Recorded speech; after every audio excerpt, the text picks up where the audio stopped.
TJ, good morning. How are you?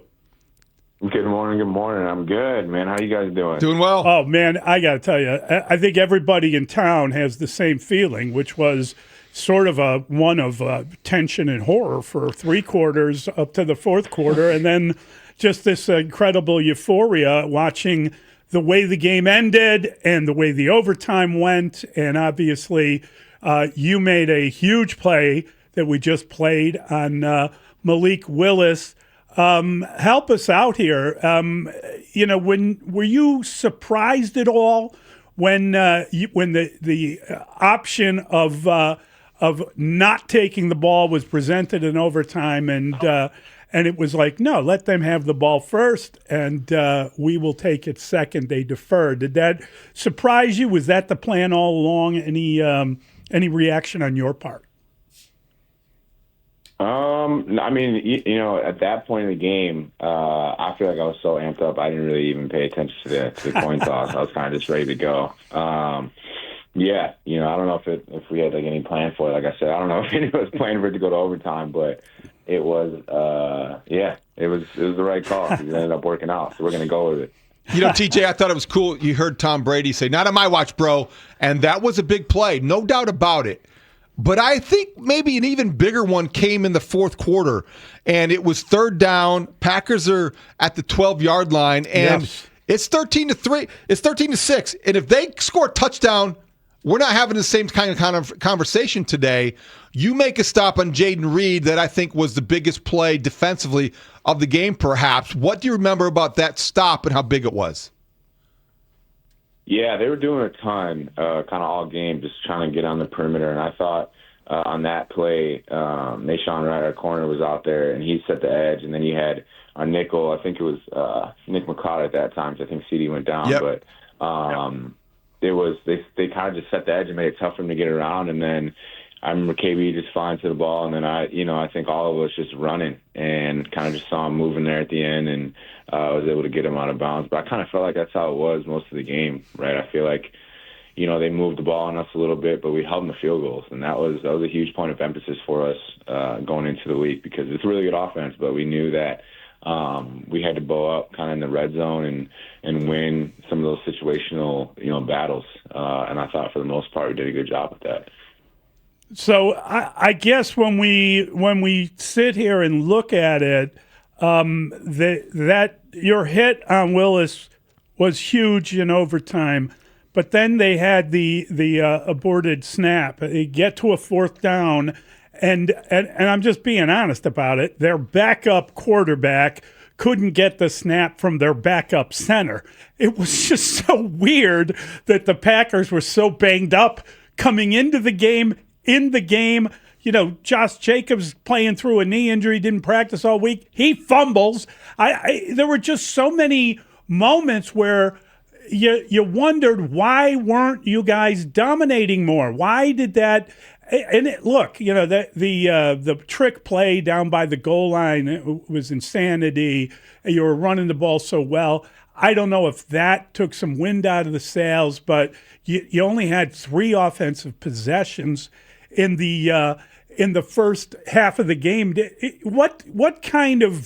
What steered them to be able to hold you guys off for as long as they did?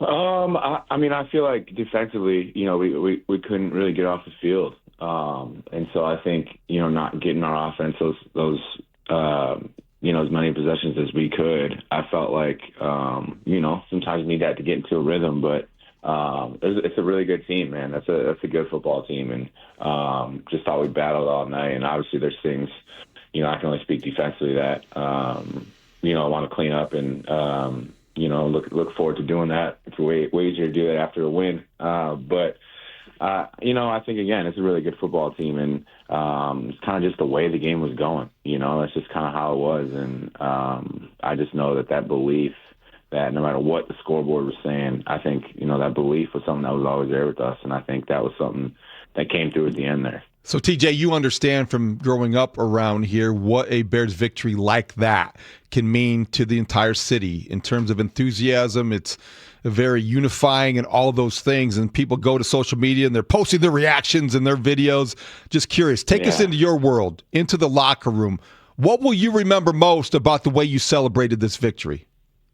Yeah, man. I think I don't know. I think it's been a minute, right? I've been here. It's my third year here, and haven't played in a game like that at Soldier Field or been a part of anything like that since I've been here, and it was awesome. I think just the atmosphere. I don't know whose idea it was. I thought it was a good idea. It had like the towels going on third down or whatever. I've never seen that before. That was sweet to kind of see at Soldier Field. But yeah, man, it was rocking. It was absolutely rocking once we got in that locker room. And again, I think when you got so many people believing in the same thing and trusting one another, when it comes through and that works, it's like the ultimate joy, man. It really is. And I think it's a really special group for sure.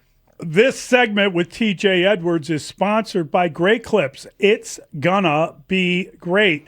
And TJ, did you watch the Lions game last night? Were you on? When you made the play, when you finally made the playoffs, because that game was like a taffy pull of its own, and the way that it ended, were you texting with any people? Were you watching it with friends? How did you take that in, and what was your take on it? Yeah, definitely watched the game. You know, I'm a football guy anyway, so I just kind of I enjoy watching the game, but knew that one had some implications. Felt like it was took 30 minutes to get a result there at the end. But yeah, no, I think, just the guys on our team, just sending a text message, letting everyone know it's time to go. So, but yeah, I think obviously this was a huge goal for us to get to the playoffs, but it's not the goal, so I think we're going to keep trusting our process. And I think everyone's excited because we got to come in and work. And again, from here on out, it's got to be our best football. And we're excited about that. When you say it's not the goal, I think people say, well, yeah, the goal is to get to the Super Bowl. The goal is to win the Super Bowl. And yet, that even saying out loud, TJ, it sounds a little absurd based on where this team was a year ago, where this team was at the beginning of the season. How would you describe the way that your internal ambitions as a team have changed and evolved as this season has unfolded?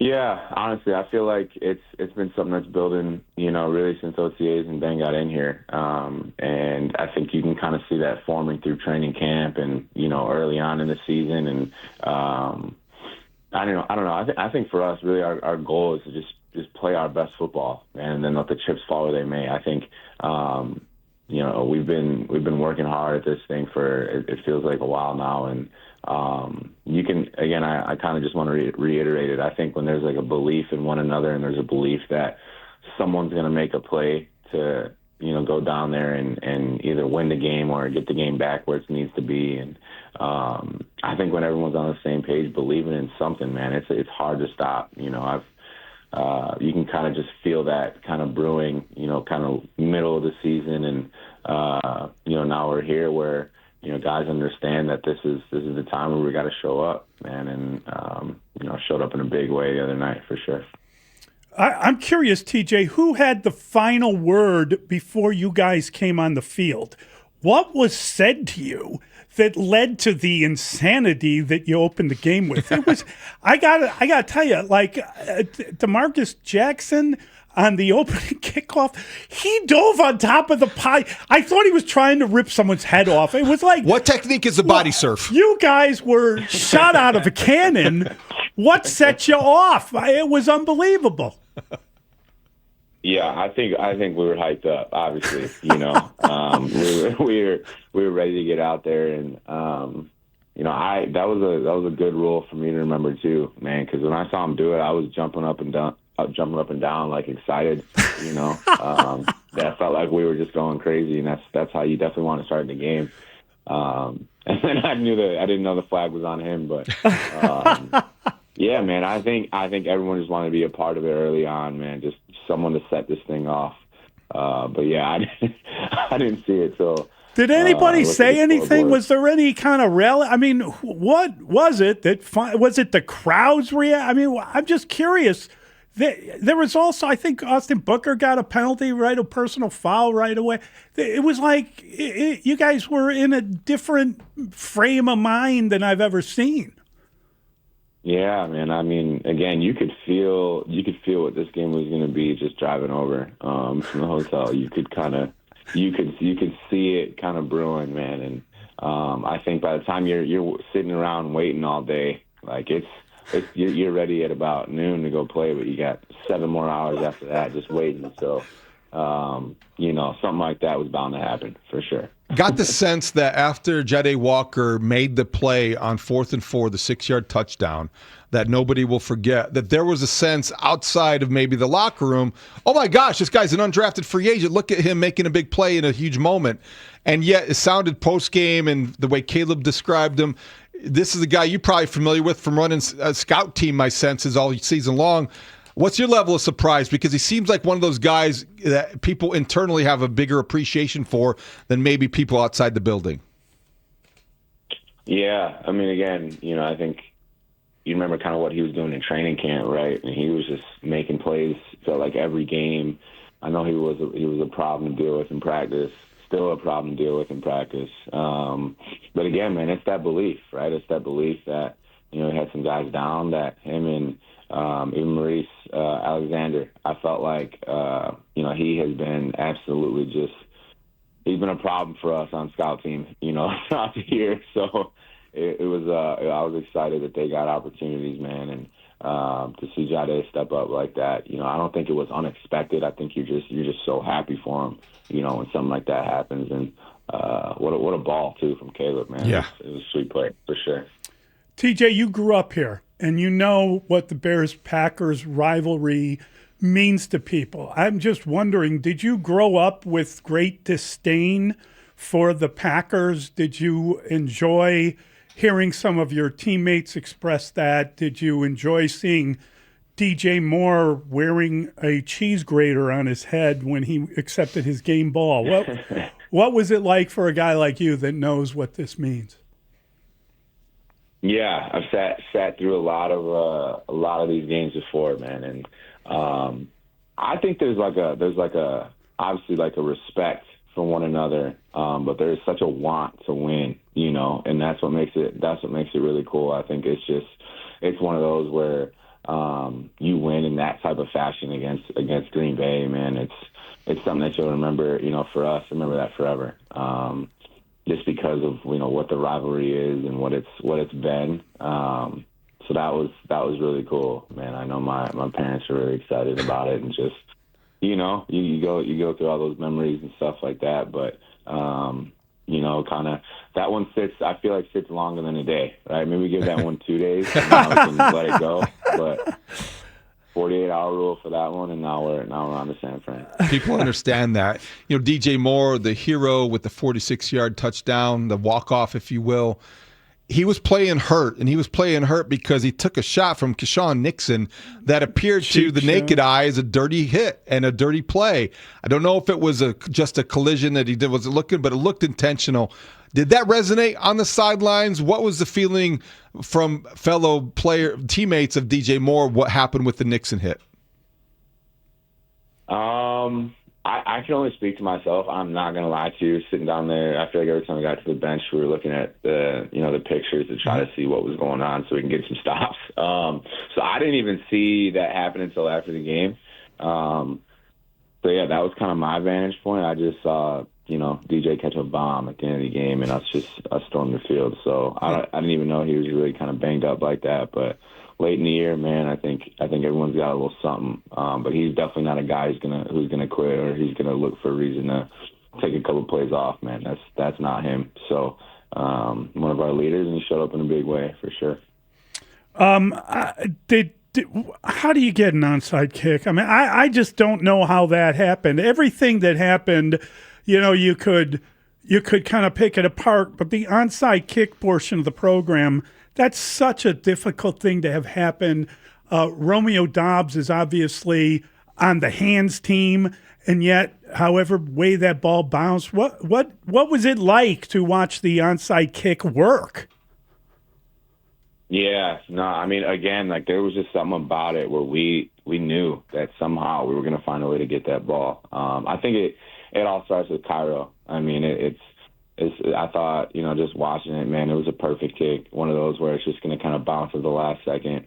And then you got guys on that side just hunting, Noah Sewell, Hardy, obviously Blackwell to kind of fight through the pile and come up with that ball. Man, that was sweet. I'm not gonna lie to you. I feel like, those onside kicks, you never quite know, but I felt like Cairo just gave us a chance, man. And then once that pile starts to happen, you really got no idea what's going on, man, at all. You got no clue who's gonna come up with it, but that's Pro Bowl Josh Blackwell, man. There you go. Yeah, there we go. Yeah, he seems to be making the big plays in the special teams when it matters the most.